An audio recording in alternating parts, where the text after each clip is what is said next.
Hello students, आज अपन कृषि प्रबंधन के बारे में पढ़ेंगे जो कक्षा 8 का पहला चैप्टर है। इस लेसन के अंदर अपन को 4 बिंदु पढ़ने हैं।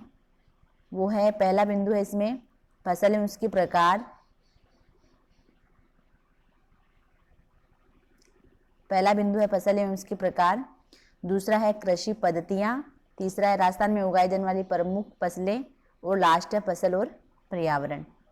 तो सबसे पहले अपन देखते हैं फसल किसे कहते हैं और फसल के कितने प्रकार होते हैं। तो फसल जो सबसे अपन को इस क्या समझ में आ रहा है कि खेतों में जो बीजों की बुआई की जाती है उसे अपन फसल कहते हैं। तो जो बीजों की बुआई की जाती है उसके लिए एक ऋतु सबसे मेन फैक्टर होता है कि कौन सी ऋतु में कौन से बीजों की बुआई खेतों में की जाती है। तो एक निश्चित ऋतु के अंदर एक साथ एक प्रकार के पादप जो हैं या बीज जो हैं भूमि के बहुत बड़े क्षेत्र में बोए जाते हैं। तो भूमि के बहुत बड़े क्षेत्र के अंदर का मतलब एक तो हो गया अपना खेत, जो खेत के अंदर अपन फसल की बुआई करते हैं।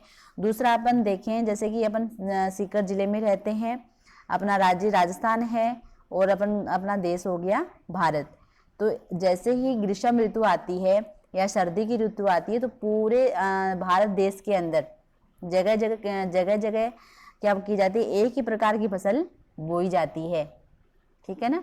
मतलब जैसे कि अभी अपन ने दीपावली से पहले क्या किया है, खरीफ की फसल का उत्पादन प्राप्त किया है। तो संपूर्ण देश में, पूरे देश में या पूरे राजस्थान में एक साथ क्या हुआ है, फसल का उत्पादन हुआ है। इसलिए निश्चित ऋतु के हिसाब से यहाँ पे फसलों की बुआई की जाती है अपने देश के अंदर। तो यहाँ पे फसल शब्द की परिभाषा क्या बन गई कि एक निश्चित ऋतु में एक ही प्रकार के पादपों को एक साथ भूमि के बहुत बड़े क्षेत्र में जब बोया जाता है तो उसे अपन फसल कहते हैं। अब फसल के जो प्रकार हैं वो भी ऋतुओं के आधार पे ही होते हैं। तो जो ऋतु है उसके आधार पे फसलें 3 प्रकार की होती हैं। कितने प्रकार की होती हैं? मुख्य रूप से 3 प्रकार की होती हैं। एक का नाम याद रखोगे रबी की फसल, दूसरे को कहते हैं खरीफ और तीसरी फसल है जायद की फसलें। तो यहाँ जो रबी की फसल है पहला, इसमें आप रबी शब्द के साथ क्या याद रखोगे? शरद ऋतु, सर्दी की ऋतु या शरद ऋतु। तो ऐसी फसलें जो सर्दी की ऋतु में या शरद ऋतु में बोई जाती हैं खेतों में उसे अपन कहते हैं रबी की फसल। तो यहाँ रबी की फसल जैसे कि अभी नवंबर चल रहा है तो अभी क्या है, खेतों में रबी की फसलों की बुआई हो गई है या चल रही है।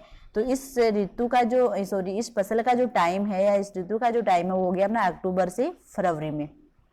ठीक है, इस फसल अक्टूबर में बोई जाती है और फरवरी में इसका उत्पादन प्राप्त कर लेते हैं या कटाई कर लेते हैं। एग्जाम्पल आप जानते हो सर्दी की ऋतु में खेतों में क्या क्या बोया जाता है। सबसे पहला अपन बताएंगे गेहूं। ठीक है, और गेहूं है, जो है ये चना, मटर, सरसों।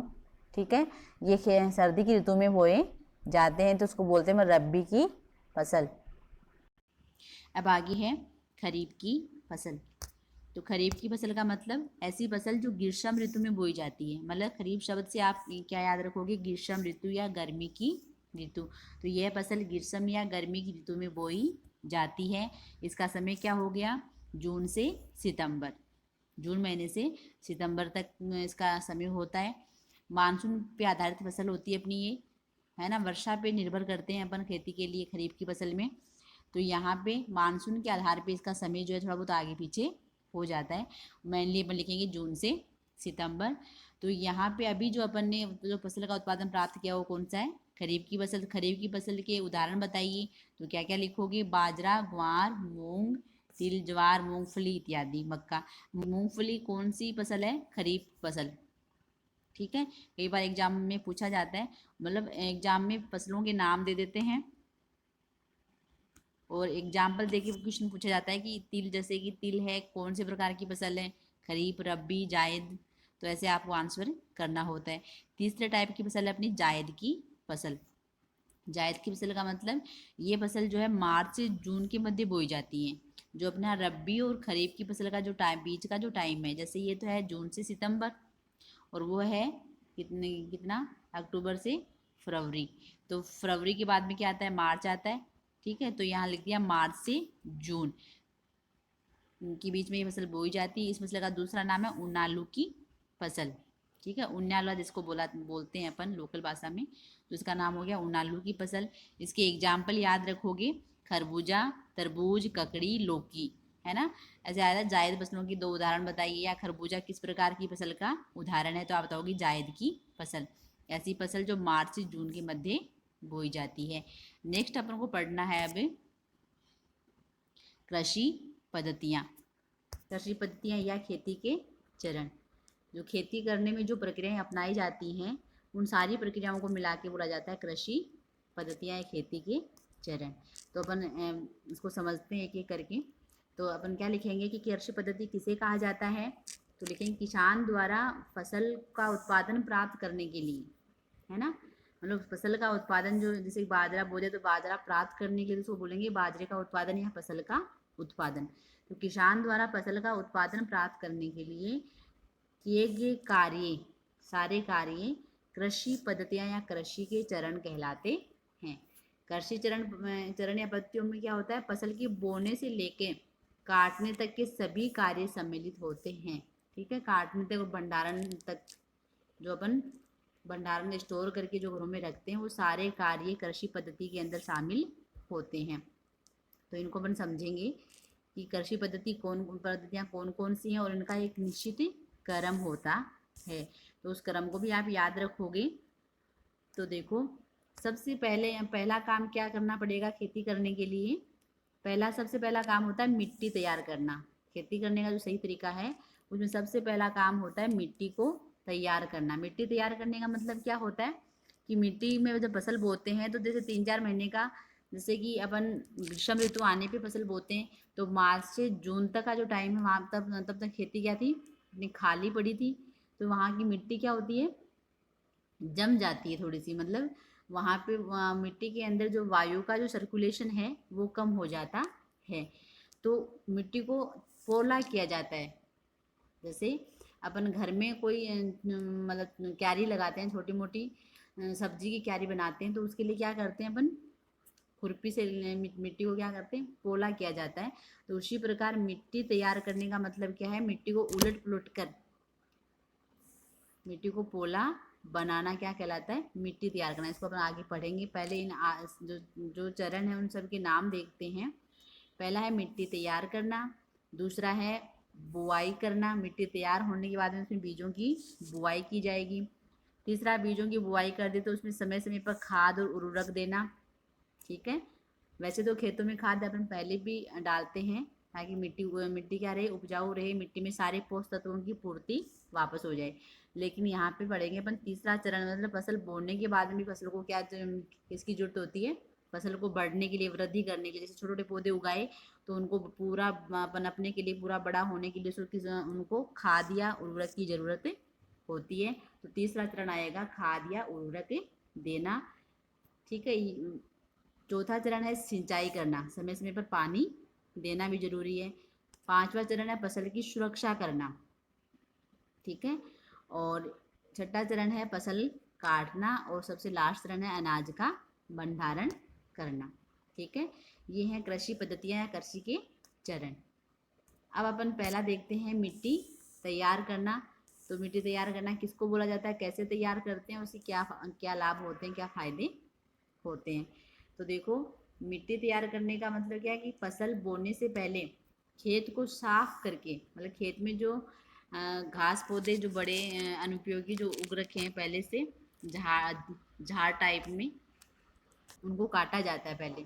ठीक है, तो खेत को साफ करके मिट्टी को पोला किया जाता है। ये कार्य पशुओं के द्वारा व ट्रैक्टर दोनों के द्वारा किया जाता है। ठीक है, तो ये जो पोला करने का काम है, उसके लिए पशु भी काम लेते हैं और ट्रैक्टर भी काम में लेते हैं। ठीक है, तो पशु मतलब आवाज में आगे परिभाषा लिखी हुई है कि हल चलाकर, मिट्टी में हल चलाकर उलट पुलट कर पोला बनाने की प्रक्रिया क्या कहलाती है, जुताई कहलाती है। जुताई करके मिट्टी को तैयार किया जाता है। तो क्वेश्चन आ जाए, जुताई किसे कहते हैं, या मिट्टी तैयार करने से आप क्या समझते हैं। ठीक है, तो यहाँ जुताई का मतलब क्या होगा, मिट्टी में हल चलाकर उलट पलट कर पोला बनाने की प्रक्रिया मिट्टी तैयार करना या जुताई करना कहलाता है। ठीक है, अब इसके आगे आपको क्या लिखना है कि जुताई से क्या क्या लाभ होते हैं ये समझने हैं। तो जुताई करने से क्या होता है, मिट्टी पोली हो जाती है। पोली तो होने से क्या होता है, जुताई करने से मिट्टी पोली हो जाती है, और पोली होने से बीज जो है थोड़ी गहराई में चला जाता है सतह से, है ना। जो बीज बोए जाते हैं हल के द्वारा, तो मिट्टी जब पोली होगी तो बीज आसानी से जमीन के अंदर मिट्टी में दब जाएगा। इससे अंकुरण की प्रक्रिया सरलता से होती है और फसल अच्छी प्राप्त होती है। मान लो मिट्टी पोली नहीं है, ऐसे ही फसल की बुआई कर दी, बीज की बुआई कर दी, तो वो बीज मिट्टी में नहीं धसेंगे पूरे, तो उनका अंकुरण नहीं होगा। अंकुरण नहीं होगी तो पौधे भी नहीं पनपेंगे, मतलब फसल अच्छे से प्राप्त नहीं होगी। तो मिट्टी को पोला बनाना जरूरी है ताकि बीज वो मिट्टी में धंस सके। ठीक है, तो दूसरा इसका फायदा क्या है, नए पौधों की जड़ों को पर्याप्त ऑक्सीजन गैस मिलती है। मतलब पोला करने से क्या होता है, मिट्टी के अंदर ऑक्सीजन गैस है वो अच्छे से जाती है ना, समा जाती है। उस मिट्टी कणों के बीच में जो स्पेस होता है वहाँ पे ऑक्सीजन गैस है वो पर्याप्त मात्रा में उपलब्ध हो जाती है। नहीं, मिट्टी की सतह जब जमी हुई होती है तो वहाँ पे ऑक्सीजन गैस की क्या होती है, कमी होती है।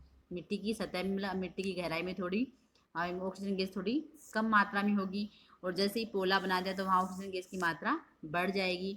इससे क्या होगा, जो पौधे भी क्या है, सजीव हैं, और सजीव क्या करते हैं, श्वसन की क्रिया करते हैं। तो जो नए पौधे उगेंगे छोटे छोटे, उनको श्वसन करने के लिए पर्याप्त ऑक्सीजन गैस मिलेंगी, तो पौधों की वृद्धि जल्दी सी होगी। तो जमीन के अंदर क्या रहती हैं, जड़ें रहती हैं। बाकी भाग तो ऊपर रहता है प्रो वाला, जिसमें पत्तियां लगती है, शाखाएं लगती हैं, उनको तो वायु से मिल जाती है, मतलब ऊपर है वो वायुमंडल में।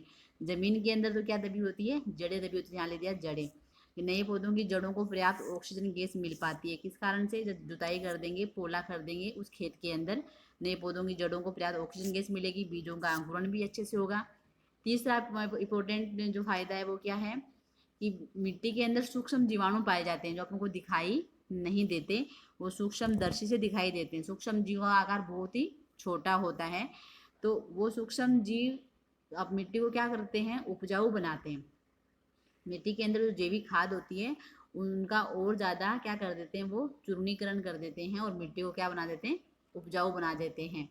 ठीक है, तो ये क्या बोलेंगे यहाँ पे कि सूक्ष्म जीवों व अन्य जीव, जैसे केंचुआ भी मिट्टी में रहता है, ये भी खेती के लिए लाभदायक जीव है।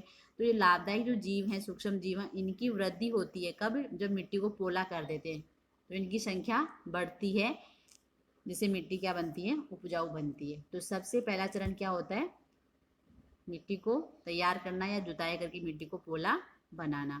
ठीक है, इसके आगे अपन नेक्स्ट वीडियो में पढ़ेंगे। अब आपको ये साथ साथ में नोट करना है कॉपी के अंदर, और साथ साथ में याद भी करना है। Thank you for watching.